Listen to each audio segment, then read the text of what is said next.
In the face of an unpredictable future, we are all called upon each and every day to think of out-of-the-box ways to tackle challenges to our environment, well-being, or how many bottles of wine to stockpile before the next major drought. Welcome to the Grand Challenges Podcast, a show about inspiring individuals who are stepping up to these challenges and are here to share stories about their own personal journey towards making our world a better place. I'm your host, Peter Marcus Bach, an aspiring and newbie social scientist with a passion for connecting across expertise and providing you access to knowledge from the cutting edges of science, engineering, technology, and design. My guest today is Associate Professor Megan Farrelly, a human geographer and the Associate Dean of Graduate Research at the Faculty of Arts at Monash University Australia. Megan has been undertaking research in the urban water governance space for over 15 years, looking into how we can transition our cities towards new technological and sustainable practices. Today's show provides a gentle introduction into the world of qualitative research as we explore Megan's transition into the social sciences and discuss institutional challenges in water and energy, in particular the story of water-sensitive urban design in Melbourne, Australia. Detailed information is provided in the show notes over at petermbach.com/podcast. Thank you for joining, and please enjoy the show. Welcome to the show, Megan. Hi, Peter. Thank you very much. And it's good to be back in Australia and to see each other for the first time in 3 years. I know, in 3D, in actual real life. In actual real life. And you are actually the first social scientist on this show, so I guess congratulations if that's anything. Goodness, that's a privilege. Thank you. And looking forward to giving the listeners a very different kind of insight, a different kind of way of thinking, and hopefully some useful ways for, I guess, looking at the world and understanding not only the technical aspects, but also really what goes on behind them and the management of them and how ideas come to light in practice. Well, I'd certainly hope to be able to, I guess, shine a light a little bit on what social scientists do other than be the bugbear of technologists in getting things done, to show how what we strive to do is work together rather than be antagonistic. That's true. And so we work together on some interesting projects as well. And actually, you have been my mentor in my foray into social science. Actually, I'm a more technical researcher. I do a lot more with numbers and modeling and computers. Call me the geek. I think there was always a saying that engineers are seen as the geeks, where social scientists are more fluffy or soft. Yes, that is a common characterization. Yeah, but you have taught me a lot. In fact, I don't think this podcast would exist if I didn't learn the skills that you've taught me, so I'm very grateful for that. But what's interesting is you've certainly done a lot more interviews in your research career to date than I have, combined with episodes I've produced so far, but also some of the interview work I did years ago. Sure. So I guess I'm the one who's nervous sitting on this side of the table. Well, no need to be. I'm not assessing you and not judging you, so it's all good. This is just a conversation between colleagues and friends. There's like the moment of truth. No. But I guess what's interesting, or what would be nice for listeners to understand, is unlike these numerical approaches or more technical approaches that we take as physical scientists, you approach research from a more qualitative perspective. Yes. And there's really a very key difference in that you don't work with numbers, but really the devil is actually in the detail of what people say. Could you maybe give us a bit of a 101 on qualitative research, what that looks like? Okay, thanks. Well, look, just to your point before about this idea of being airy-fairy and the softer of the sciences, I think what's really interesting is that when we get approached by engineers or water scientists or, anyone that works in the scientific or technical realm, when they fast realise that their numbers will only get them so far, they can't understand why things aren't changing or why things aren't being taken up. And largely that comes down to people. And so people are the key feature of qualitative work and inquiry. So it is about understanding the experiences, the practices, the rationales, motivations, all of these things behind why we do the things the way that we do that. And that can come down to economics, to the way that our economic structures are set up. That's not my field of expertise, but there's, economics is a key part of that. But that is something that straddles quantitative and qualitative. Then we have the broader social sciences and the geography, which is where I am, but anthropology, behavioural studies, you name it. They're all about trying to ask a different question. So you might ask, how does this work in a technical sense? We ask, how does this work in the social sense?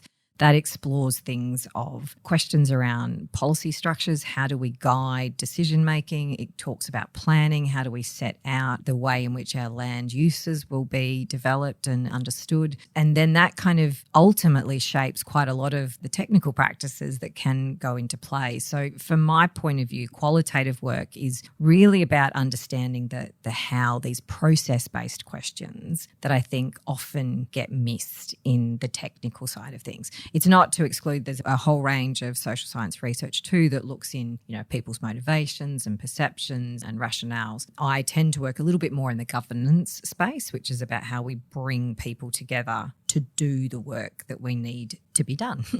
So qualitative work is therefore often seen as being soft because it's highly interpretivist and less constructivist.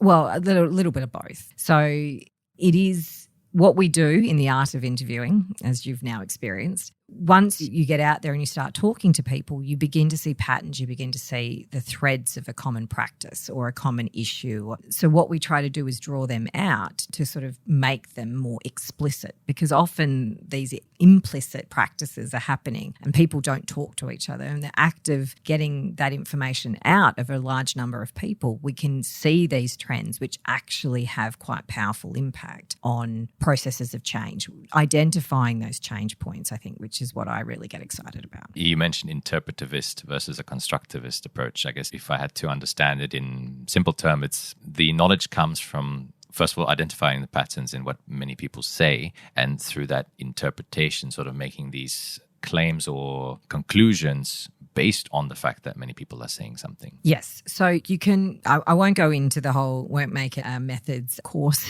for your listeners, but essentially there are different ways you can approach qualitative research. Okay. So there is an approach that says, right, we're not going to know anything about the topic, but we're going to go in with a burning question that we have. We go speak to as many people as we can and we kind of build it from the ground up, right? So we go in there and we inductively, it was a word we often use, but it all grounded theory. Sorry, now I'm going into technical terms, but we build up this knowledge base to really have no preconceived ideas. But we know in this modern day that it's very difficult to go in without any preconceived knowledge or prior knowledge. Or biases, trying to find a particular exactly. message. So good ethical research practice would mean that you are objective all the way through and that you're not, bringing a particular lens to it, though I will acknowledge that the majority of my work is driven by the purpose of sustainability and creating a better sustainable future. So I do often have that lens clouding, if you want, not clouding, but empowering what I do. So that is something as researchers that we have to reflect upon when we're doing our work.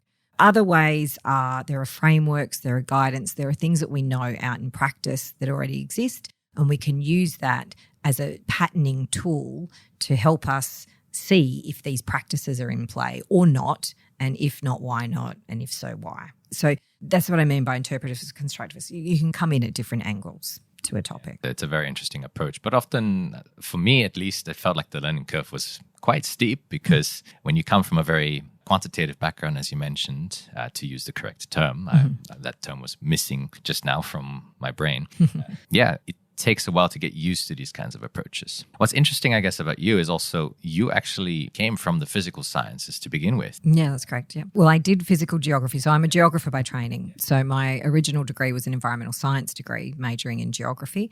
But as a part of that, I did river geomorphology, coastal geomorphology, looking at the way in which our natural systems, river systems, coastal systems, create change in the landscape and evolve over time. And I've seen different lenses of geography. You've got the physical geography, but you've also got the environmental and human geography. Yeah. But in a way, you really were embedded initially in that quantitative approach, at least working with maps, spatial information, trying to understand these things, at least from a more process-based physical it's lens. Looking at the way the systems function. So the way water moves through a landscape and the way it shapes the landscapes, the landforms. And similarly with the coastal processes, right? So you look at wave height, you look at the fetch for wind distribution. So you look at all of these different things to see how they are influencing the coastline. So yes, I did a lot of that. And so how do we go from rivers and winds and coasts to humans? Okay, so there was a particular unit that I did in third year that kind of really transformed my way of thinking around this. I was Third year undergraduate, yeah. I did a unit, it was just called, it was quite innocuously named Environmental Planning and Management. And it struck me in that unit how complicated it seemed to be to translate that science that just seemed to be common knowledge and very widely understood, at least in the scientific field, why that wasn't informing the decisions that needed to be made and why did we keep making the same mistakes. And so I thought, well, with that science background, maybe I could start to transform my own understanding and look more into why things weren't changing. And so actually it was in my honours year, which is sort of like the fourth year research year here in Australia. And yeah, I got to explore actually the kind of features that would allow the wine industry of the Great Southern Region in WA, in Western Australia, could expand. And so as a part of that, I did have to employ a little bit of quantitative stuff and also a little bit of qualitative. So it was my first foray into really trying to look at how the quant and qual could come together, and also a very interesting topic because I was doing it for an economic development agency and the winemakers were all very encouraging and very generous in not that they bought my research insights, but I certainly did benefit from quite a few lovely bottles of red during that time. I was going to say wine is good in Western Australia. I certainly enjoyed the Margaret River region. So yes. So unfortunately I wasn't working in the Margaret River region. This was the Great Southern, which butts right up onto Margaret River, but very good for a Pinot and a Cab Sav. Okay. Anyway, so in doing that and working with the wine industry and getting a sense of practices and decision-making processes, it kind of led me to really realise that I had quite a strong forte in that. And I think naturally, I have an element of, everyone talks about it as emotional intelligence. I think that's an important part in being able to do good interviews because you need to be able to read people and read body language and intonation. And I enjoyed it. I enjoyed the interaction with people. And so then I pursued my PhD, but the PhD was in, again, a bit of a pivot to regional environmental management in Australia. So I looked at that in rural regional settings, which involved quite heavily looking at integrated catchment management plans and development, which is where my first sort of early days, if you will, moving into water, because it could draw on all my catchment hydrology, natural resource management training that I'd had in my undergrad, but allow me to explore it through a decision-making, planning and policy lens. So you saw the opportunity to combine what you had already learned and specialized in with your passion for being able to understand why these ideas don't make it into policy and implementation. Yeah. With the wine as well. Yes. Well, sadly, my PhD did move well beyond the wine industry, but and it's always been a long-term idea that maybe at some point my research could turn back to the wine industry. And if anyone's out there and interested, we can talk. I guess if you stayed in the rural areas, then there was always the chance. There would be that, yes. So the PhD was in the rural regional settings, and I did that across multiple places in Australia, so Western Australia, South Australia and Victoria, and got a really good sense of how these different practices were working and how they were functioning. And what I was really struck by is that despite the, kind of similar national policies, the different state-based structures that were there, the different nuances within agencies, the different kind of actors and training that people had had to be in those roles and how it was shaping what was possible in those different states. And so it continued to fire my interest in this. And then I transitioned, obviously, once I received my PhD, to a job which opened up a whole new world for me because it was around urban water and urban water governance. And the thing that intrigued me about the work not only was that it was so deeply embedded in working with industry, but that it was very much a principle around thinking, okay, integrated catchment management works in this particular way in rural regional settings. You've got really a low density of actors, right? Because you've got very spread out, but it's very different pressures. You're large looking urban, at large rural very expanses. large rural areas. Some of this is just rain-fed agriculture, not irrigated agriculture, and very small townships, so very low population. And then you think about the complexity of having everyone work together in that domain and then translating that into the urban setting. And then all of a sudden the complexity increases by orders of, magnitude of immeasurable numbers because the sheer density, the sheer number of agencies, the actors, the levels of government, different agencies that are responsible, and then private actors that are in there too. So it was a real challenge to get to understand the urban water space. The other reason I was really attracted to the job too was because, of course, Australia was very much in the grip, or at least in the eastern states, very much a grip of drought. And it was one of the first times that urban water as a resource and as an issue really came to the fore, because our capital cities were starting to look pretty scary at the time. I remember that times. It was around the time I came to Australia as well. I think I came in the midst of it. Yeah. They call it the Millennium Drought. Yes. How long was it? Well, so it was at least 10 years, but they say anywhere between 98, 99 it kicked in, and then everyone sort of generically says 2009, 2010 it broke. So, yeah. I remember the day it broke. Well, not the day, but at least the period. I had just started my PhD, so it was an interesting change of times. I was looking into things that could drought-proof a city, and all of a sudden I thought, should I be changing topic, or am I still doing quite okay? But no, certainly a very stressful time for water management, especially in Melbourne. I remember newspapers reporting the reservoir levels every day and water restrictions being in place, not being able to wash your car or water your garden, which I know a lot of people probably weren't happy about, but I think understood as the times passed. What's interesting from a social science point of view actually is just because Melbourne took the approach, different to other states, but Melbourne took the approach of going quite hard with water conservation at the household level first. So it introduced staged water restrictions. And it actually had quite a large impact on water savings. And so it actually delayed the need for larger augmentation projects. It was sort of a good and bad thing, right? Because actually the community rallied around, and it was sort of a, not necessarily a badge of honour that your garden was dying, but people were looking out for making sure that people weren't overwatering, or that they had at least had a rainwater tank in place so that they could be drawing on the tank. And actually it was quite successful in creating water savings, if you will, from the dams.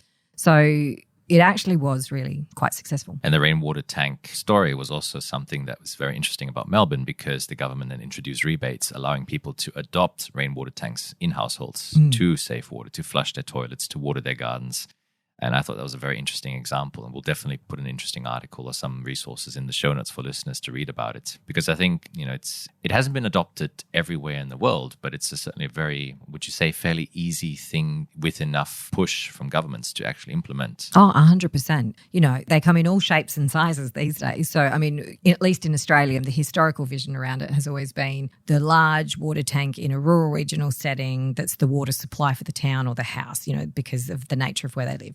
In the urban environment, actually rainwater tanks weren't allowed for quite a long time, largely because of the more polluted air, the bird droppings on roofs, etc. And so the quality of the water, they couldn't be maintained. And so it was never allowed for drinking, and they just really weren't allowed. But now, yes, during the drought, it became quite a common sense, for want of a better term, technology. It's just a tin can put into properties, but they've learnt to shape them to fit suburbia, right? To fit density of apartments, or to fit, small townhouses and things of this nature. So they are a very quick and efficient way to help provide water for households, but they actually provide quite a lot more than just providing water to households for gardens. Yeah, well, with the availability of water, you can all of a sudden, manage the gardens.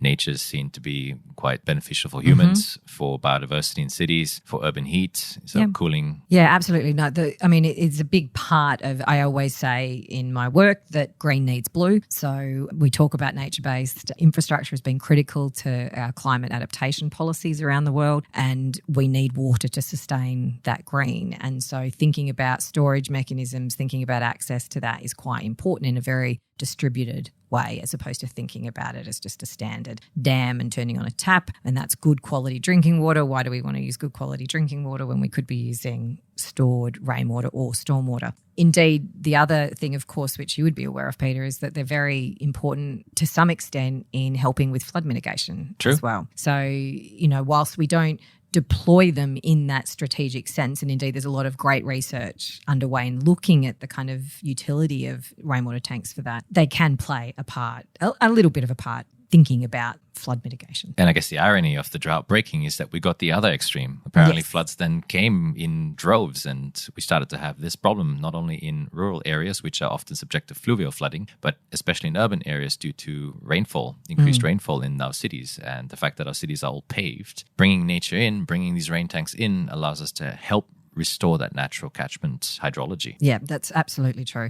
Indeed, we've seen that now, not just through streetscapes in the way that local governments have slowly begun to kind of alter the way water flows in terms of how it is detained in the landscape through our water-sensitive urban design features or SUDs or LIDs, wherever you are around the world. Or nature-based solutions, as you mentioned earlier. Yeah, so there are a lot of those systems in place that are there designed to help reduce the flow, to, as you say, to mitigate pluvial flooding. But I think there's still a long way to go in that space too. No, personally. definitely. But I think it's also the perfect stepping stone to get back to your lifelong adventure. Yeah. So in a way, that drought, and I enjoyed having a bit of a reflection on that because we've both lived through that experience, and it's nice to look back on it to see what we managed and what maybe didn't work so well. But you mentioned nature-based solutions or water-sensitive urban design, which is the more common term in the Australian context or has been for a very long time. Yeah. So I'll use that as a bit of a segue back into your journey, because you mentioned you finished your PhD and then you had this opportunity to go deeper into your research. And I know a lot of that also had to do with water-sensitive urban design in the stormwater management space. Let's look back to that journey and see where you went from there. Sure. So yes, of course, the drought was very important, but the actual work that we were doing it was quite frontier urban water management work, and it was very critical for showcasing social sciences. I remember a lot of our work there, which was really interesting, was about bringing all of our water utilities, our government, state policy actors together to actually, we would have to spend time on our PowerPoints and our presentations talking about what is social science? Why is it valuable? What can it do for you? Because it was still an approach that wasn't readily embraced at the time. We do think now more than ever, in more contemporary times, the same actors really do appreciate the role and importance of social science in helping create the change that we want to see.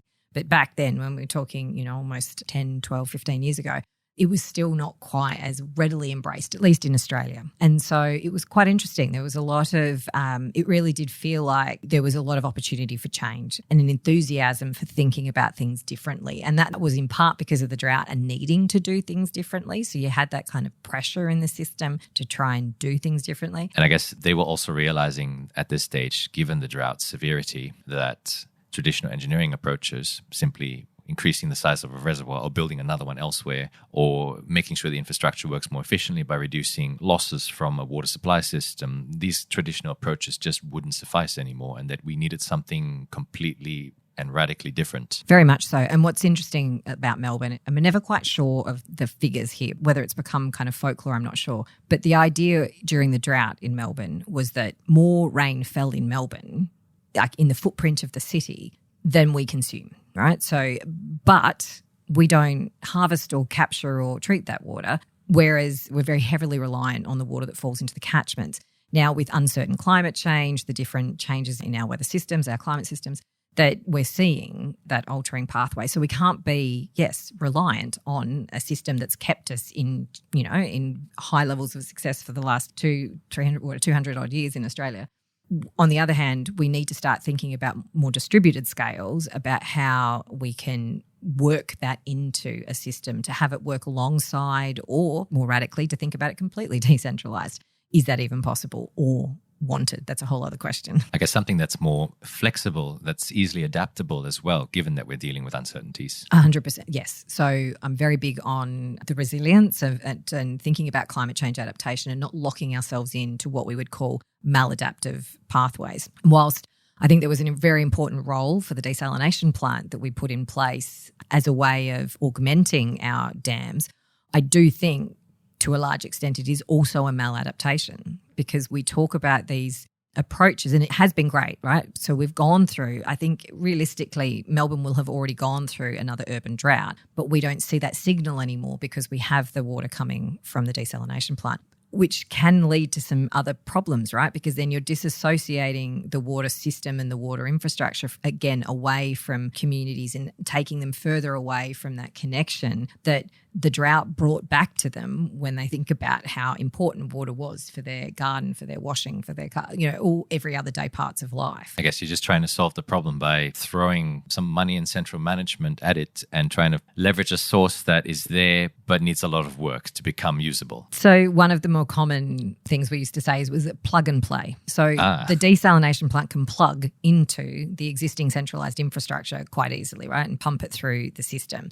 And so in that sense, it was literally very much in the kind of idea of efficiency and expansion. You can just plug it in and it allows for that efficiencies and you can expand it as needed. And that can only get you so far, right? This idea of constant growth. And it's only going to work to some extent. If we can think about our urban development strategically and carefully, we can be looking at ways to integrate these water infrastructures. And this goes to decentralised wastewater recycling plants, to stormwater harvesting, to the lot scale greywater systems, rainwater tanks, etc. How these all work collectively together to achieve our water objectives, as opposed to just thinking that we can plug and play.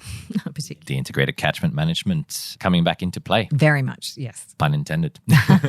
No, but it's interesting because with the drought being front and center during the time, water supply was, of course, a key concern. But in a way, stormwater management itself was undergoing a similar kind of evolution, because if we look at Melbourne's history, it used to be, just to illustrate to listeners as well, when you build drainage systems, sometimes they're coupled to the sewer systems, sometimes they're separate. Melbourne is a case where you have a separate sewer and a separate drainage system, and stormwater then just drains off into the nearest creek or river. But what Melbourne has noticed in its history, especially of the last few decades, I'd say 50 years-ish, back in the even in the 1960s, was that rivers and any receiving waters were getting heavily polluted because this stormwater was just running off untreated. And this has caused a change in the mindset of the community. People living there noticing we need to do something about this. And so stormwater has undergone its own rapid transformation, focusing a lot on protecting receiving waterways. And this is certainly not just a Melbourne story, but also everywhere in many other cities across the world.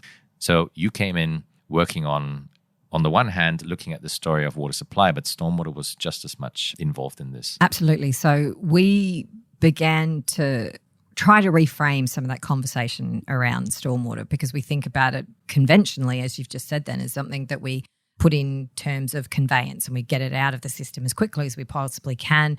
Ideally, in terms of for flood mitigation, for flood protection, it was very much a kind of a drainage angle.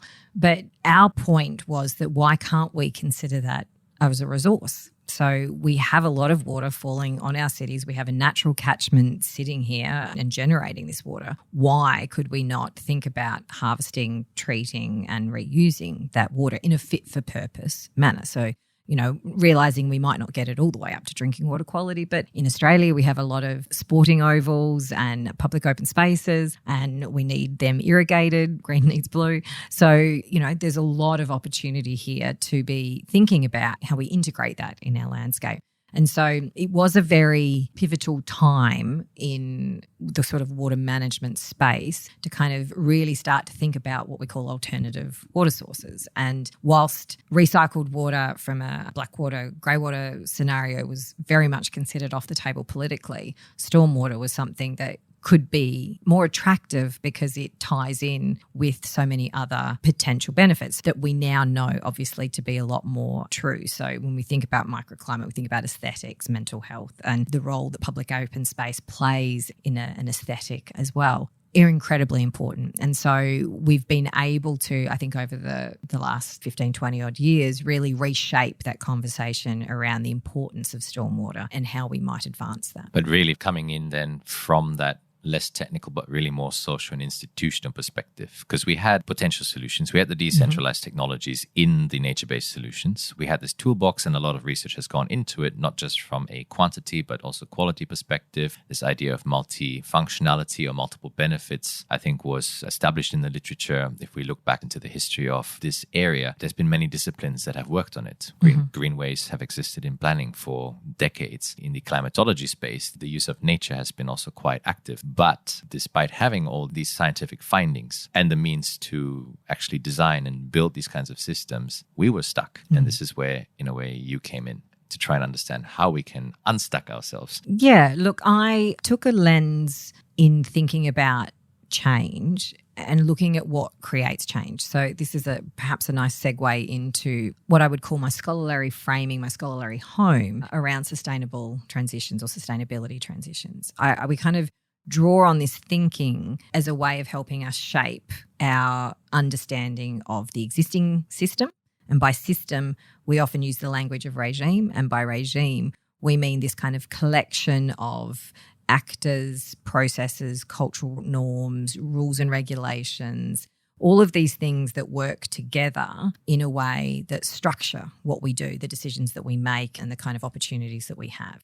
And it's in that space where we need to try and create that level of change that you're identifying that we get stuck in, right? Because we do something one way, we've always been doing it that way. That's what we do. And I like the way that you're coming in now with some of these ideas, because I think it's useful for listeners to understand how you frame the world view, or you think of the world in a way that makes conceptual sense. There's a few theories involved here. This is especially evident from two of your most impactful papers in this area to date. The first one you mentioned, it's transitions theory, transitions management. Mm-hmm. And so the world in a way is characterized as this regime. So not the dictatorship or a big tyrant. No, it's actually something that has some level of stability, that is an established way of practice that's currently dominant in a society. To put it in lay terms, did I manage to get that? Yeah, in a roundabout way, yes. Yeah, in a roundabout way, yeah. I'll give you an 80%. No. So a little bit different to what you're talking about with the dictator idea. That's more of a mode of government or mode of governance. Well, less governance, more an individual making decisions.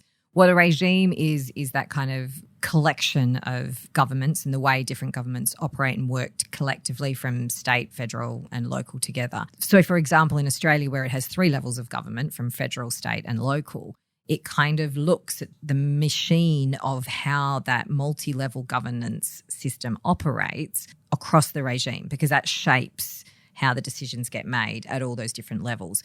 And how all the different actors, so we're talking, how does the transport industry work? And with transport, how do roads, how does planning, how does the environment and water sector, you name it, how do they all kind of do a dance together over the course of our everyday working life? And it's not just a dance around communication, but it's also how do the policies apply to different divisions, and how do they actually then coordinate a lot of these efforts? And there's a lot that has gone into establishing what we currently see in our cities. And I guess it also means it's very rigid towards change. So yeah, in another piece of work actually that I've done with another colleague, Josh Nielsen, we talked a lot about the site of multiplicity. A city or an urban footprint, if you take one particular spot and you look at the city and the layers that exist from infrastructure, from planning, any one particular site has many different actors that play out, many different pressure points that shape what that looks like, right? So all of these things come around cultural norms, cultural expectations. It comes around rules and regulations, policies,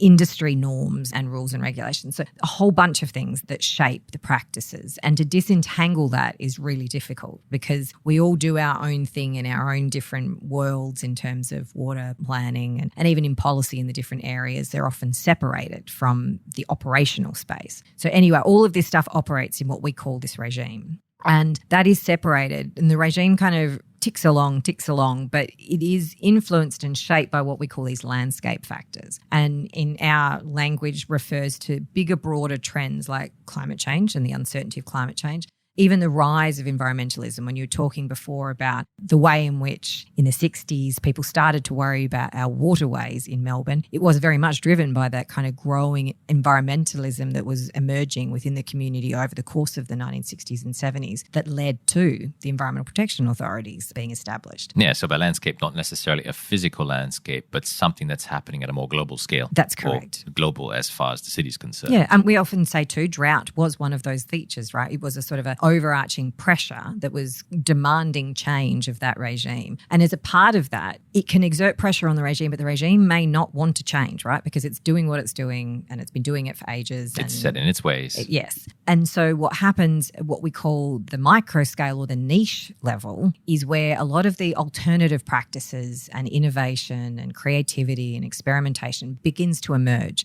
And the idea down here is that, and I say down here simply because I'm thinking of vertically on a piece of paper, but the idea is that on the ground, these different practices are being tried, these different technologies are being developed in such a way that they do run counter to the existing regime, but have an opportunity to influence and improve the regime potentially. A bit of a David and Goliath story from the way you're picturing it as well. Yeah, look, I mean, and if you think back to stormwater in Melbourne and whether Melbourne was ready in terms of the broader water sector was ready to embrace stormwater technologies, they certainly were from what I would call a water sensitive urban design, landscaping, green infrastructure, aesthetic point of view.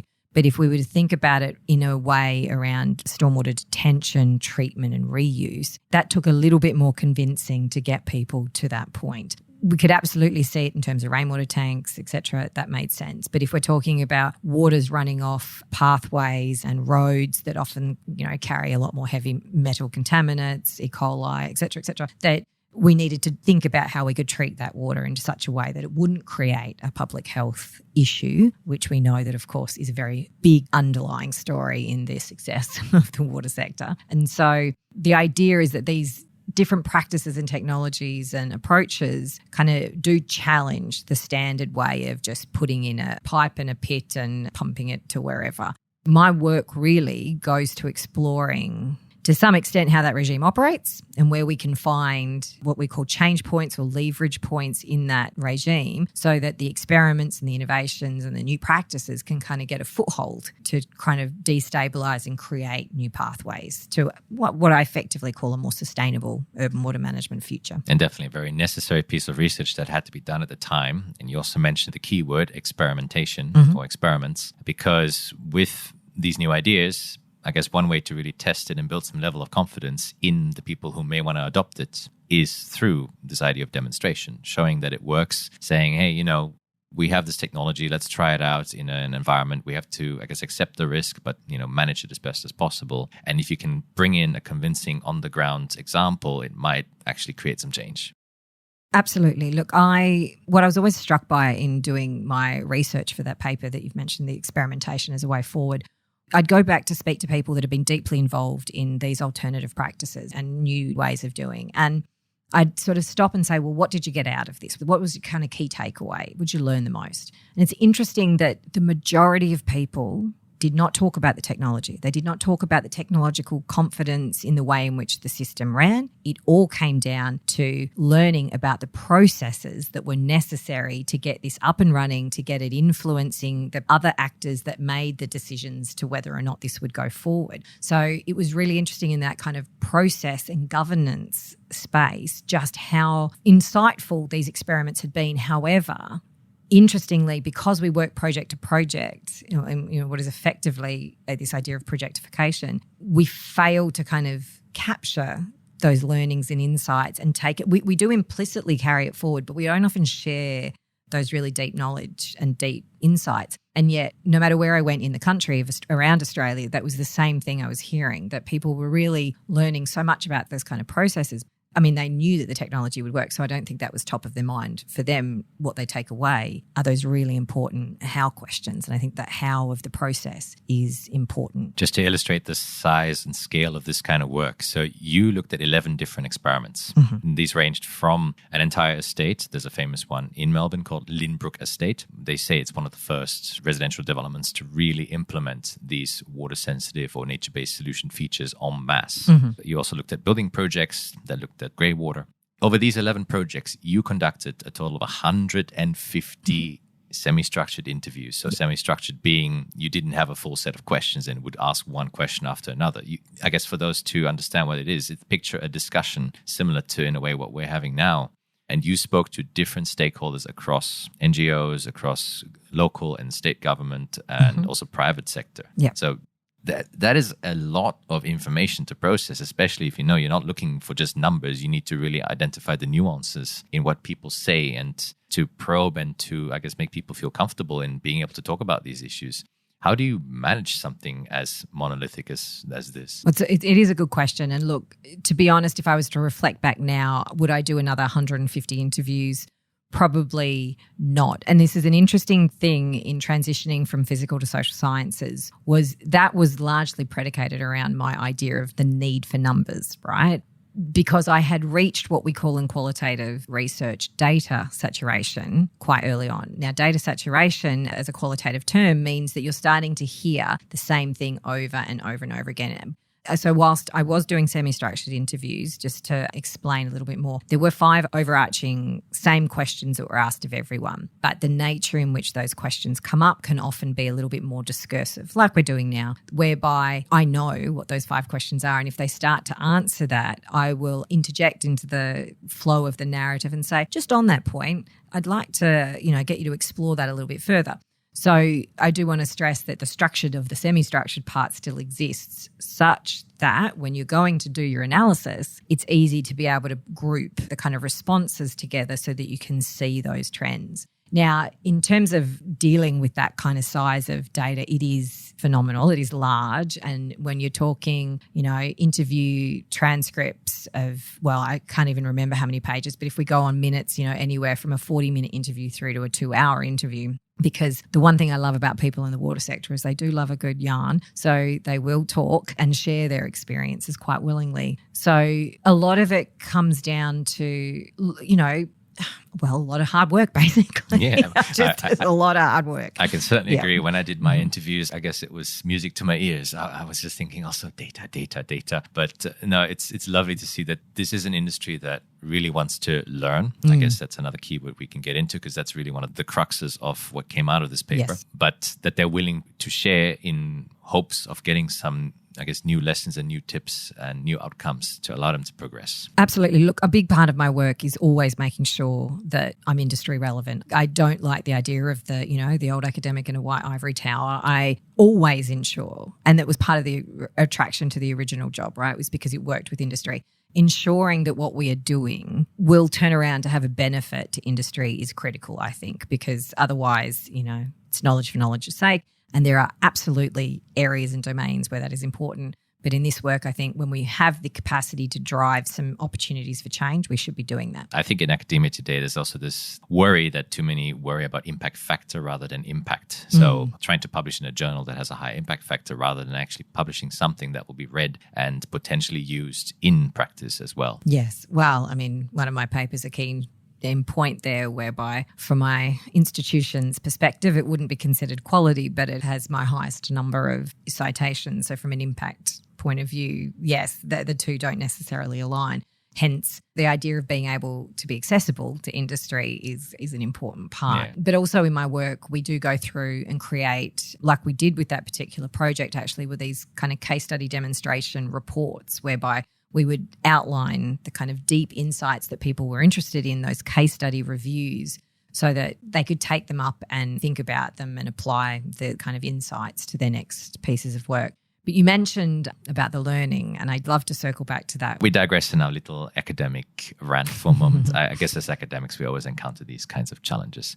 Coming back to the actual work itself, the term learning, this is something that was very key because part of experimentation is to build a sense of learning by the people who do it so that the niches, I guess, can advance, can help teach the regime and perhaps influence the regime at the end of the day. Yeah, so look, it's interesting. So there's been a lot of work done in the field of what we call strategic niche management. It's moved on a little bit now, but some of that was originally about trying to identify what the kind of key features in this experimentation's innovation phase that would do this. And I want to come back to the point about what I mean by experimentation and innovation, because I actually think it's quite important to cover that, because we're not talking about as in the laboratory sense of experiments or experimenting through psychology testing or any of that kind of stuff.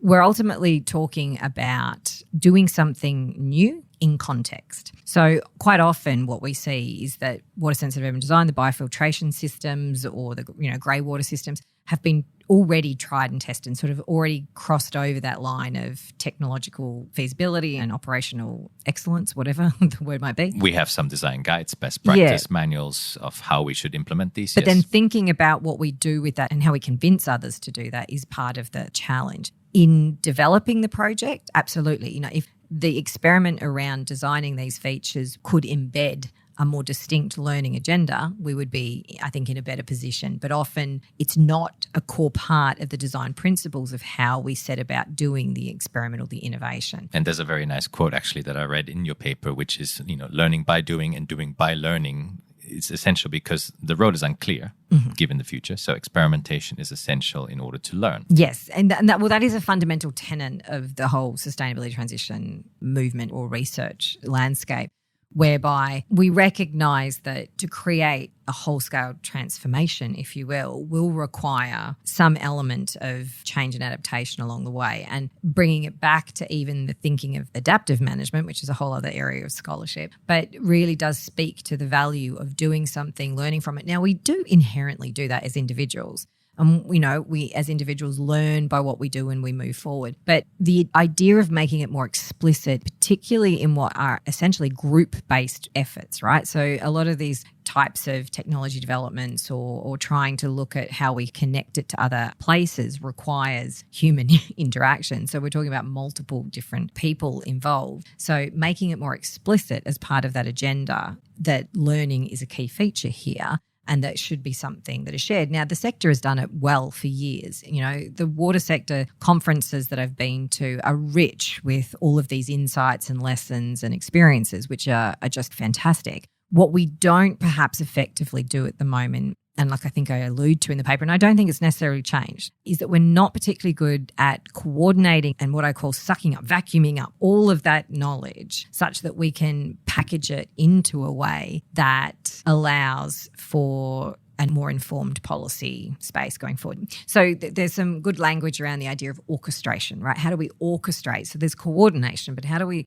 kind of orchestrate all of these different players and actors and processes such that we can then identify these levers for change? And there's really interesting insights around whether we want to fit and conform. So, I always think of fit and conform as kind of almost the hybrid environment that we're looking at, in terms of we're not necessarily wholesale transforming the water sector, but we are kind of fit and conforming with a lot of these technologies operating alongside long-held pieces of technology. But on the other hand, there is the angle around stretch and transform. So do we need to really think about whether an entire area could be completely self-sufficient in a decentralised way? And how could those decentralised systems then be connected? So right now what we see, particularly in stormwater, is that we do things in a way that allows for a change in the system, but those changes are piecemeal. They are in small areas. They're not in the whole system. And indeed, in our new urban developments, we don't see completely transformed stormwater management practices. We see a hybrid, right? We still see our pits and channels and pipes underground. But yes, we also do see water-sensitive urban design, but often the intent of that water-sensitive urban design is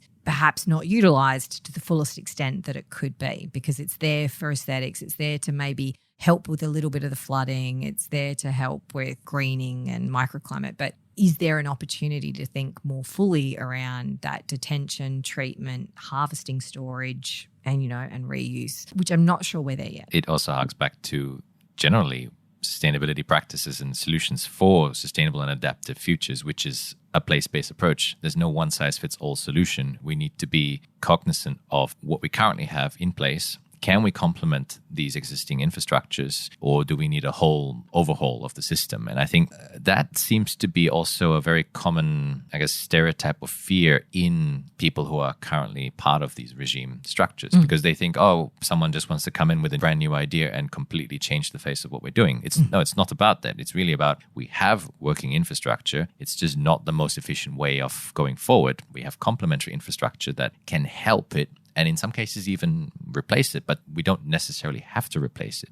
It's about a context-dependent or context-sensitive approach. Yeah, absolutely. Look, as a geographer, I find it very important to consider the context and the place-based features. Absolutely. I mean, it informs how stormwater will be successful. If you're not thinking through the flow, the way that you've graded a particular area, it's going to matter. Or if you're trying to work with a sort of a natural topography, you've got to think about the way water is going to move. And yet too often we don't account for those types of things, particularly when we come in and the kind of building infrastructure and the building process. Think about the sheer number of actors involved in just one housing lot, let alone an entire housing development. And then so it gets really quite important to think about place as a contextual whole and all the different actors that play in it. Because I think of place, I will just say this as a geographer, not just material location, right? So not just a physical location, but it is also what we call relational. This is where the human environment geography comes in, whereby that relational speaks to the kind of individuals who might live in that area, the relationships they have, to the decision makers that inform that particular place. So there are these other elements that are more human related in terms of, that's where that idea of relation comes in, that shape the way a place looks, that we can't strip away or can't not think about by just looking at a physical place. But the physicality of it is very important as well. Which has been a recurring trend, I guess, in understanding a lot more about how you approach the research, how you define the system that you're looking at, where we said just now, the landscape's not just physical, that the place is not just the physical space itself. It's really the combination of a lot of different things, the cultures, the society, the people, the thoughts, the philosophies, as well as the physical space. Yeah. Which is an interesting evolution from, I guess, starting in the physical geography space and moving beyond that. Yes. And it's also very relevant. And I think in the context of this paper, it's key to understand that, because ultimately you have these local scale experiments that you looked at, and these are driven by the pursuit of social and environmental sustainability. So again, quoting directly from your paper, you juxtapose that with current regime practices, which are more driven by the expansion, the efficiency. We talked about stormwater just now, trying to get the water out as quickly as possible. The key word here is economic rationalism, I guess the best kind of a cost-effective solution. And this incompatibility has been a big barrier in trying to get some of these practices through, right? Yeah, so I think that comes down to how we value the idea of doing things differently. So my argument that I try to make in the paper is that there is a value to having a certain level of redundancy. So if we're going to go in and invest in thinking about 5 alternative pathways, that's a better investment, even if only three, or even if only 2 of those come off, because we're given a choice of pathways forward, right? But then we've learnt something and can move forward. But at the moment, it's not recognised as being efficient to have 3 projects not succeed, despite the fact that in, venture capitalists and the kind of risk-taking world of startups, it's quite common to start and fail. But in an area of public essential services and things of this, that water is, it becomes a little bit more fraught. And there are a lot more political issues, professional issues, reputational issues, all wrapped up in how that economic rationalism argument gets played out. So the money is an important factor. But the idea of something not working also plays a big part in shaping, yes, the political decision-making, the financial decision-making, and even professional reputation issue. And has caused a sense of risk aversion in current practice that I think we are trying to overcome. Yeah, and I think we are going a long way. Like, there are organisations now that will come to the table to underwrite that risk because they acknowledge that we need to do something differently. They can see the value in doing this and that it's worth giving it a shot. So we are increasingly seeing that happen. Perhaps doesn't happen as more broadly as we would hope, but it is done in obviously a conservative manner. But we are increasingly seeing organisations help underwrite that risk. But the idea of risk still sits, and risk is a whole other conversation and whole other papers. But the notion of risk is, particularly in water, shaped by quite a few very dominant ideas, right? And public health is one of them. And so is the efficiency of drainage to avoid flooding, and that's quite critical, and making sure sanitation systems are efficient and working to not make us sick. So those 3 kind of underlying principles still guide a lot of what we do in water. But what we're trying to say is that in moving forward, sustainable urban water management into the future is going to have more objectives than just those 3. We need to be thinking about, as you've mentioned before, adaptability, flexibility, and the resilience of these infrastructures. How do we engage with community actors to get them enrolled in the process of valuing and understanding the different kind of landscapes that they'll see, the different streetscapes that they'll see? I always think is really important, and do still laugh about how hard it is in the inner city because of the nature of Australian cities with the dependency on cars, how hard it is to retrofit in a water-sensitive urban design feature. It could even just be a tree pit, for goodness sake. But because it takes away from parking on a street, people will often rise up and go, no, not my street. But that is slowly changing as people recognise the benefits of these things. But it does demonstrate that it will change the fabric of the aesthetic and the look of a street and how people interact with and function in that street. So I think, so I know I've taken a little bit of a dovetail away from risk, but I actually think a lot of those things are kind of shaping both the direction, but they're also a challenge to how that change occurs. And as you also said earlier, you can't have green without the blue. And with the multifunctionality argument becoming even stronger, not just in the stormwater space, but also for a lot of other benefits or ecosystem services, as we refer to them in recent times, the role of water is increasingly important as we create more sustainable cities. One other thing I wanted to bring up too, actually, Peter, was that when you talk about risk, I think one of the things is that, when we're working with engineers, and I love engineers, but there are some challenges to working with engineers. In that being, when risk profiles fall back to an engineer for signing off on a drawing, for approving certain things, the reputational and professional risk that comes into these sorts of ideas can be challenging. And that goes beyond just the individual to the way in which the engineering fraternity, if you will, or professional practice is set up in such a way that, it can be then challenging because, like you say, we reduce everything down to ways in which we can replicate easy.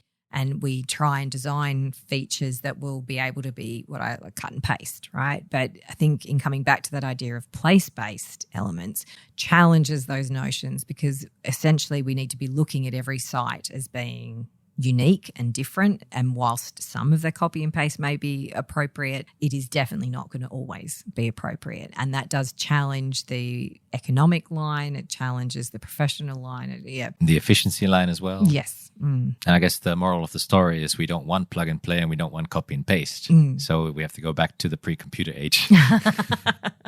Maybe I'm getting my analog roots out. I guess, analog. Working with nature is really mimicking that. And it's not necessarily about efficiency in terms of designing the best pipe or designing the best channel, but it is really going back to the more slow process. Yes and no. Look, I'd love to give a shout out then, Peter, to your own work where you are using computer systems and planning tools to demonstrate the visual power that by overlaying, so what's interesting is that, using tools like GIS, geographical information systems, that help to layer up the way a city operates or the different systems, can visualize the changes that we want to see. And that is something that I think is really important. And whilst I appreciate the idea of slowing down, technology does play a role, absolutely, particularly in helping understand the kind of complexity that sits in any one particular place. So it provides us with kind of visual cues and system relationships. And I can definitely see that power in the work that I've done. I think that's why I also venture a lot into the more practice-oriented space, and I guess learning a lot from you in that process.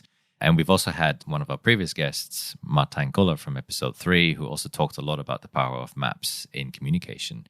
This is seen in a lot of the work we do today, where people can really understand, first of all, that place-based relevance, why certain areas are more suited to certain solutions than others, but also, I guess, bring people together to the discussion board. Ties in nicely with, in a way, some of the follow-up you did, trying to understand how this change came about and who was involved, who was responsible for it. And I'm thinking of, having all these actors in the room, especially those that are front runners, as you call them, or champions.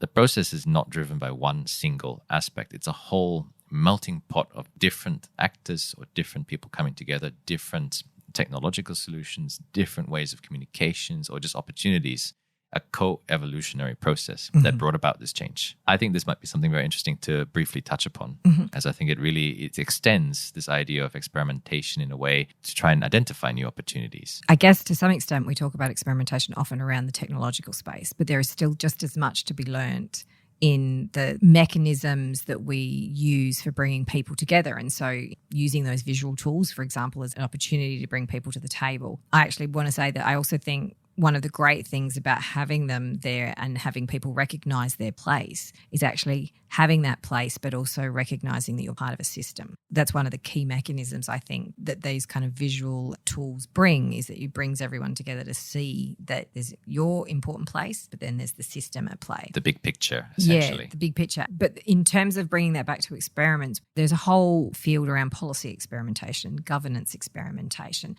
which kind of looks to exploring the different practices, different ways of bringing people together. Is it workshops? We've done them to death, but what can we do in them that is different design thinking now is permeating quite a lot of these kind of workshops for ideation about different practices, different ways of doing things, and all the different buzzwords at the moment. But essentially, it is about trying to do things differently in the way that we bring actors together. So the paper in looking at actors working the transition was really about trying to look at change over time and how the different roles, the different expectations changed over a period of time to create the kind of opportunities for change that we needed to see. And what's really interesting about that piece of research was really showing like you've mentioned there, the really important relationships that come between state government actors, industry, higher education, and the public, how they all come together to sort of create these new opportunities, co-designing ideas. For want of a better term, as you've said, this co-evolution of systems,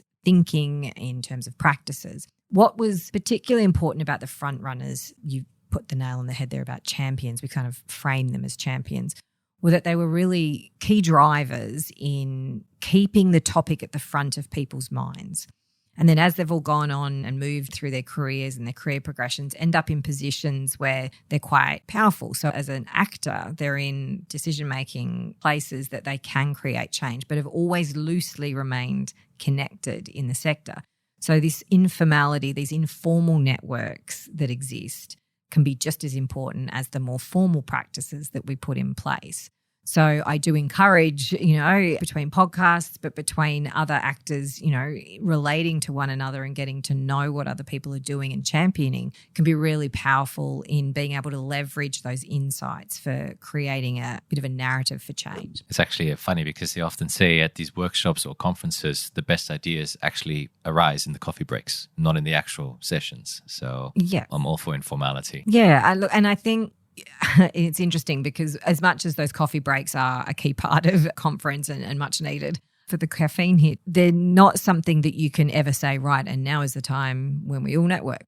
It needs to happen rather naturally. And so even through the process, for example, of the water sensitive cities movement in Australia, we hosted a lot of different industry related workshops and we did them regularly, inviting the same actors. And whilst, yes, it was the same sort of research dissemination platforms and discussions, it was off the back of those that a lot of industry relationships started to build and networks. And this was across states, not even just within states. So that kind of information sharing and lessons learned were really starting to come to the fore. And that has quite an impact on what we, for want of a better term, knowledge translation as well. But socially engineering those systems are incredibly difficult. So there are ways and means of extracting those sort of things, but often in contrived situations, it's harder to get to the nub of what people want to get out of those things. And quite often, informal networks are where it's at. That's where the experience sharing really happens, and when you have time to, I guess, speak more freely in a way without the limitations of time or the limitations of scope or context. But where are we heading in terms of transitions? Have we been transitioning to something? Are we done? Do we still have a long way to go? What's your assessment of that for the water industry? Yeah, very good question. Because I know Melbourne is a front runner. Melbourne's advanced quite a lot. And, just walking through Monash University campus, which is where we are today, I see a lot of nature-based solutions in place and just the value of nature front and center.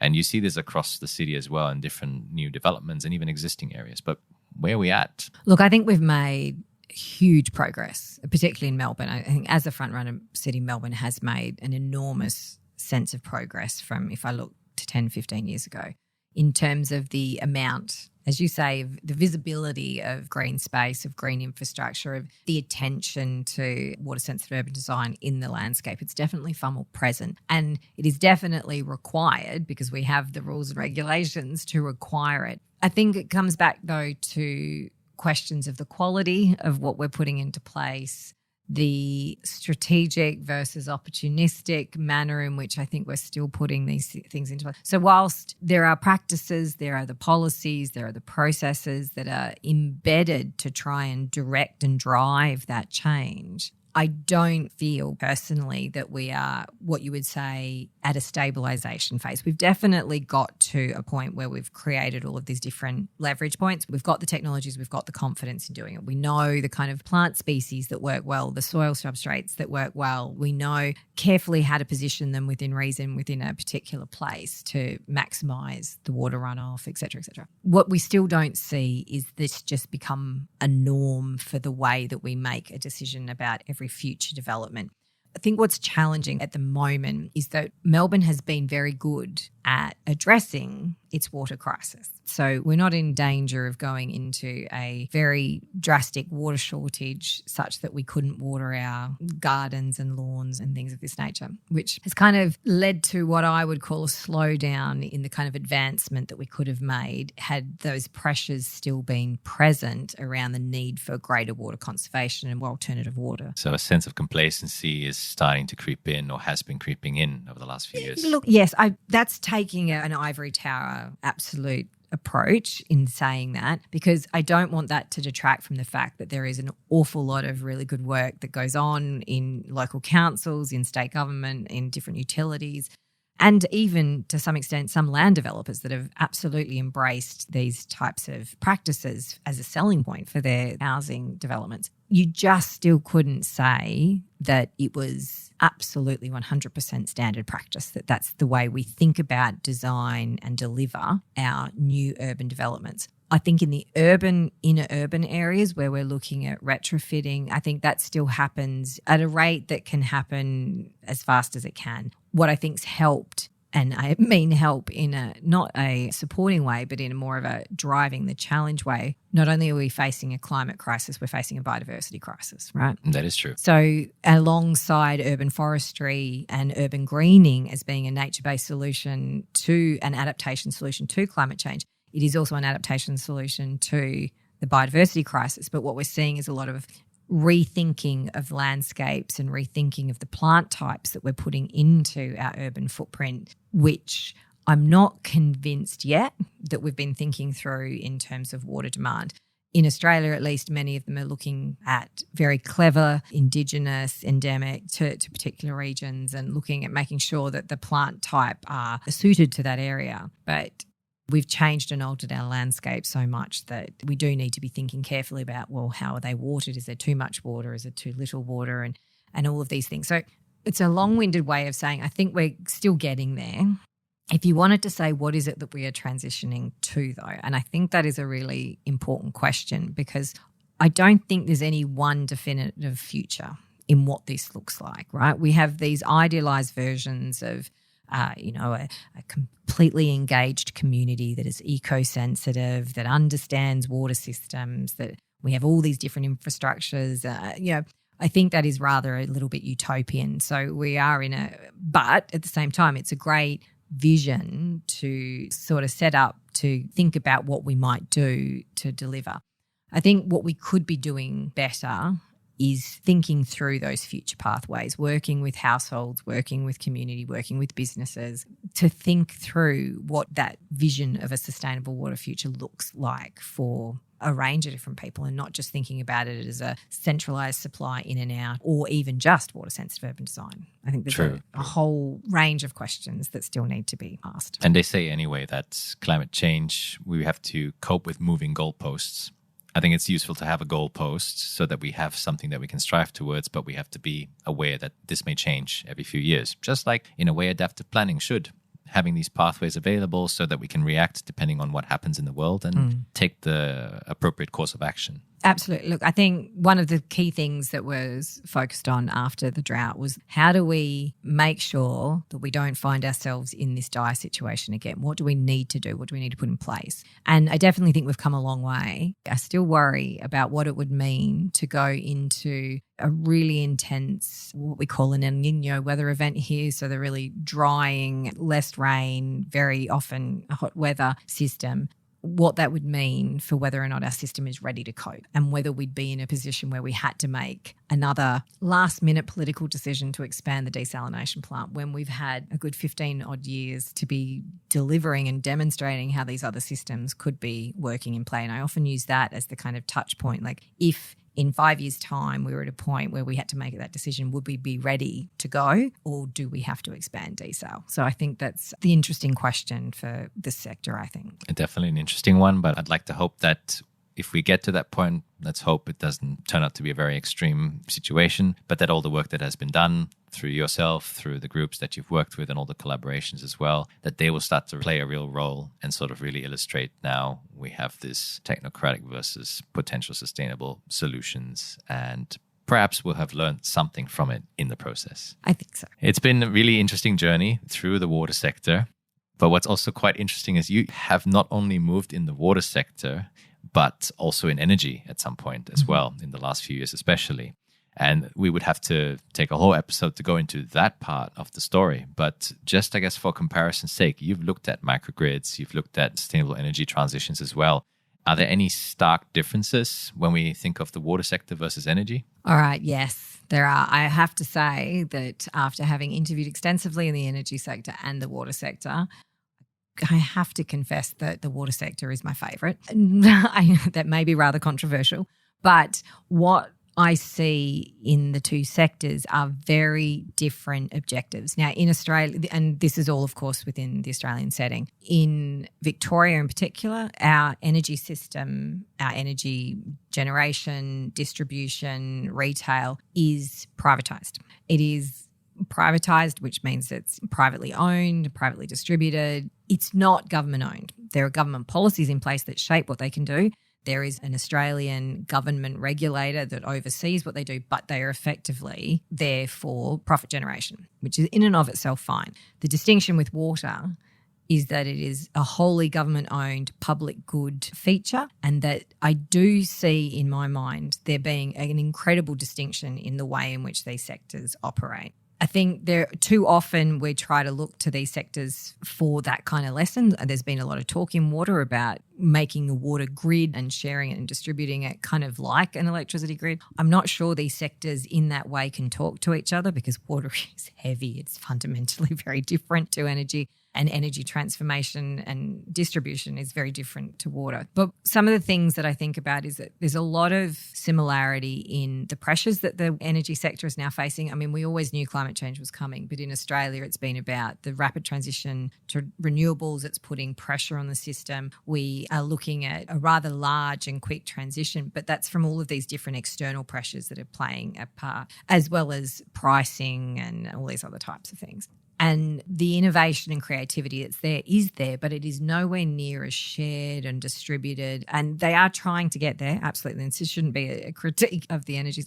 We have organisations like ARENA that fund innovation, fund creative options in energy and try and put back that information. But when there's a lot of commercial in confidence and property business information tied up in that, it gets harder to share that insight if there's going to be capital investment or capital return on those if it's successful. I guess the business element makes it a bit more challenging, it for does, that knowledge sharing. Look, and I'm not an economist, so I will reserve some judgment in relation to that, but it's just on the surface of what I've seen. But coming back to the microgrid space in terms of thinking about doing something differently in a system that has a structure. Because that is the decentralized approach. We've talked about nature-based solutions in water, and in a way, this has been in energy for quite some time as the decentralized way of going about things. Yeah, so if you think about an island community, and often an island community will be considered a microgrid, or a really isolated regional mining town in Australia often operates off a microgrid. Though what we're trying to do now is thinking about the rapid uptake in photovoltaics, PV, in the suburban areas, is to think about, well, how do we capture that, share that, manage that in a way that could be utilising these kind of microgrid approaches? And again, it's very destabilising because it's not the way the system is set up. You're talking about a lot of different actors involved. There are many similarities about the kind of governance challenges, the kind of actors that are playing a part in this really transforming the way the sector has to operate. And it does come back to challenging, again, something you've been doing in a certain way for a very long period of time. And it is a difficult space. I think there's a lot to learn. Indeed, one of my contemporary projects is looking at the experimentation in water and energy and what we can learn from each other. But it's interesting seeing the trajectory in the pace of investment in experimentation is coming right when we're in this like crisis moment, similar to what we were in water. At the crisis moment, there was a lot of investment in water alternatives and trialling these things, but that's kind of died off a little bit now when we don't have such a sense of urgency.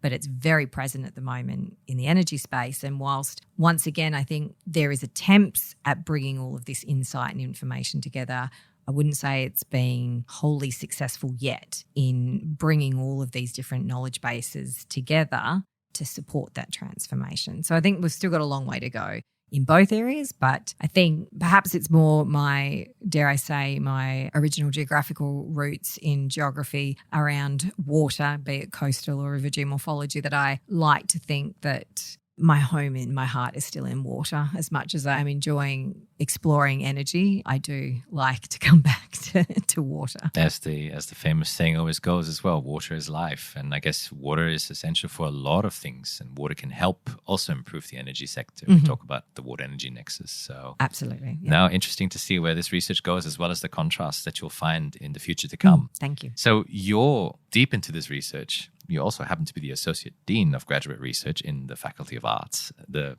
biggest Faculty of Arts in Australia. And so you're managing all these aspects. And at the same time, you've also recently constructed your own home as well with your family. So a lot of different projects running around your life. How do you manage your time, and how do you balance the professional and personal life? Well, the balance of professional and personal is, well, it's, as most people that are academics would understand, is always a bit difficult. Research is always going on in the back of your mind. It's very hard to disassociate. That said, having 2 young kids, nothing like that to keep you grounded, and between all the sporting activities and school demands, etc., and, a lovely and supporting partner, it is difficult, and it's a constant juggle, and I do not always get that juggle right, but it is something I'm in tune with and try to do my best with. But look, in terms of various research projects, I have the role that I do as the Associate Dean of Graduate Research. So that, for your listeners, is around PhD and master's research students in the faculty. It is a bit of a challenge, but what I'm particularly keen on, I'm a big part of my kind of managerial and leadership ethos is really about building up and being generative and being able to support others. So in a lot of my research projects, to which I'm well funded, I ensure that I have postdocs, so postdoctoral fellows, people working on that I can empower to take ownership and leadership of these, which then greatly helps me in my time in being able to run these projects. So it is just also a part of, I like to work collaboratively. I like to work in teams. I'm not someone who likes to sit in their little office on their own. The ivory tower, as you've mentioned. Yeah. So I do like to make sure that we've got good people around us to help make these kind of projects a reality. And then that helps me with the balance of some of the other more strategic parts of my role. So look, I wouldn't say that I've mastered the art of time management yet, but I'm doing okay. Definitely impressive to see you juggling a lot of these things. And I guess in relation to that, also having been through a lot of different research experiences, what was one of the most challenging situations that you've ever faced in your career to date, and how did you overcome it? I'm not sure if I can identify one particular thing. I think there's a number of challenges over the time, and that's come from the precarity of academic employment, right? So I was on contracts for quite a long period of time before I secured an ongoing contract. The challenges of the way in which academia is set up about ensuring that you're bringing in money, and the pressure to bring in money is difficult, particularly when you're trying to talk to external partners about the fact that that's a part of what you're trying to do, and people are like, but isn't that what you do? Why are you being paid? There are challenges there. Look, I wouldn't necessarily say there is one defining moment. There's just been a lot of, challenges along the way, which in the spirit of doing by learning and learning by doing, I would say that I've always kind of taken them in my stride as opportunities for learning and reconstructing those negative experiences and thinking about, well, what can I do about this and how can I avoid being in this situation again? So I'm being rather vague in relation to that, but I think it's because there's never any one particular thing. There's been a lot of challenges, but I think I've come through them pretty well. I always tell my students, I say, do as I say, not as I do, because I'm terrible at following my own advice, but it seems that you practice what you preach, which is always very nice to see. I'm seeing you smirk across the table. But no, I can understand these kinds of challenges, but it's nice to see that you're taking it in your stride. And so given everything we've discussed, if I gave you a magic wand and you could change one thing about either the current situation in water or energy or how we create knowledge or anything of that, what would that be and why? My magic wand to change, what would that be? It's a good question. I'm not entirely sure how to answer that because I'd like to think that a magic wand would not be necessary. But in the fact that it is telling, I think, in that there are so many different elements required in a pathway to transformation that I'd like, if I have to put it back to a magic wand, it would be to give everyone a sense of awareness and the importance of, so not just an awareness, but the importance of the need for this change and the need to think beyond what you are trained to do, right? And to have a sense of, and I want to use the word compassion, it might be not the right, empathy, or just a recognition of the role that other actors, other disciplines, other ways of doing have an important part to play in this story, in these changes processes. And to have people leave their ego at home and come to the table in the true spirit of collaboration and cooperation to create change. I think if I could, that's a lot for a magic wand, but I think that idea of recognizing that, we're all in this together and that we need to work collaboratively to get things done would be a key part of it. I think it's not a lot. I think it's just being very specific and very clear about exactly what is needed. So, no, appreciate that response. I think we do need a lot more willingness to work together, that compassion, that willingness to be open to new ideas across disciplines as well if we want to create that future that we want.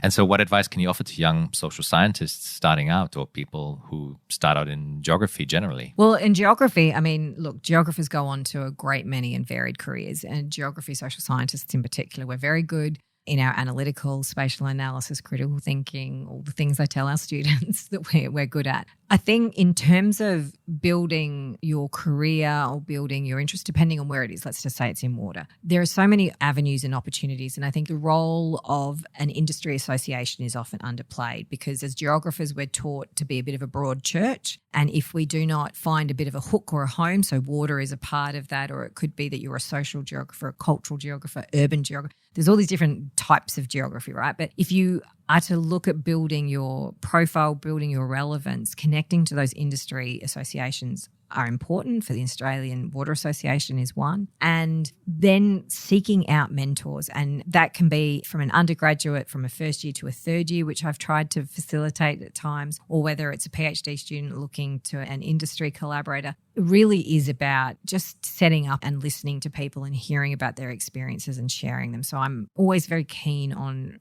and this is not a networking thing, it's more of a mentoring relationship, like seeking out someone who you value, who you think is doing good work and good practices and want to learn from and reach out and see. And more often than not, people are quite touched by the idea that, oh, okay, someone saw that in me and, they're willing to give back. So that's a very social science answer, I think, in terms of being social about the nature of what you do. But I think it's quite an important one, and one that many students, I think, sometimes overlook the importance of. I think it's very sage advice, and I think it should hopefully give a lot of young professionals the courage to seek out this mentorship, to know that, all you need to do is ask and you'll see the wonders of the world coming towards you. Oh, it opens up so many opportunities, those passing conversations when, I know someone who does that, and the world can open up to you in quite weird and unusual ways. Indeed. Megan, it's been a very fascinating conversation, and I feel like we've only scratched the surface. We've gone deep into one aspect, but I know you've worked a lot in a lot of other fields as well, so we'll definitely have to do a part 2.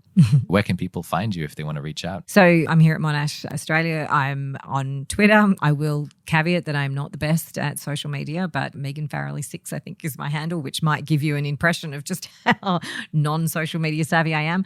I'm also on LinkedIn, but also you can find me on the Monash website should you wish to reach out. No, definitely. And we'll put this and a lot more of the information of what we discussed, as well as histories around Melbourne and water management in Australia as well, in the show notes. But thank you to you listeners for coming along this journey together with Megan. And thank you, Megan, for sharing your experiences. It's been lovely to really just engage in this conversation that I remember all too well when you were mentoring me when I went through my first foray into social sciences. So, like with every other guest, I always leave my guest the last word. So one final message for the listeners. Let me first just say thank you very much, Peter. I've really appreciated the opportunity to reflect, because this is a big part of the art of interviewing, right? Is having those moments for pausing and reflecting. And And it actually does wonders for reminding me of the interest and passion that I bring to my research, because sometimes you can get all too lost in the machinations of every day. So thank you very much for having me participate. But I would encourage people to recognise the power and influence that you can have in the social sciences, and that it, whilst may appear airy and fairy and soft and fluffy and all those other words that get tied to it, it actually can provide some concrete insights to the change pathways that we want to see in the world today. Thank you very much. And thank you to you, listeners, for tuning into this educational and eye-opening conversation with Associate Professor Megan Farrelly. As mentioned, you can find links to papers, plug-and-play desalination blueprints, and copy-and-paste drought survival plans in our show notes over at petermbach.com/podcast. If you enjoyed this show and are looking forward to more episodes, please do subscribe or follow this podcast on Spotify, Apple Music, or wherever you are listening from to be notified of the latest release as soon as it becomes available. I'll be incredibly grateful for this, as it helps me to reach a broader audience and, who knows, perhaps shed more light on how we can create more collaborative governance or more analog experimentation with our urban stormwater worldwide. If you would like to know more about me or my work in general, you can also check out my website at petermbach.com, my YouTube channel, Peter Marcus Bach, that's Marcus with a C, or follow me on Twitter at Peter M. Bach or Instagram at PeterMBach87. If you have feedback or suggestions, or just know someone who has an inspiring story to offer, please feel free to reach out to me on social media. The podcast's intro and outro song is called Bucolia by Bureaucratic. Stay tuned for our next episode and next guest to hear how they are tackling the grand challenges.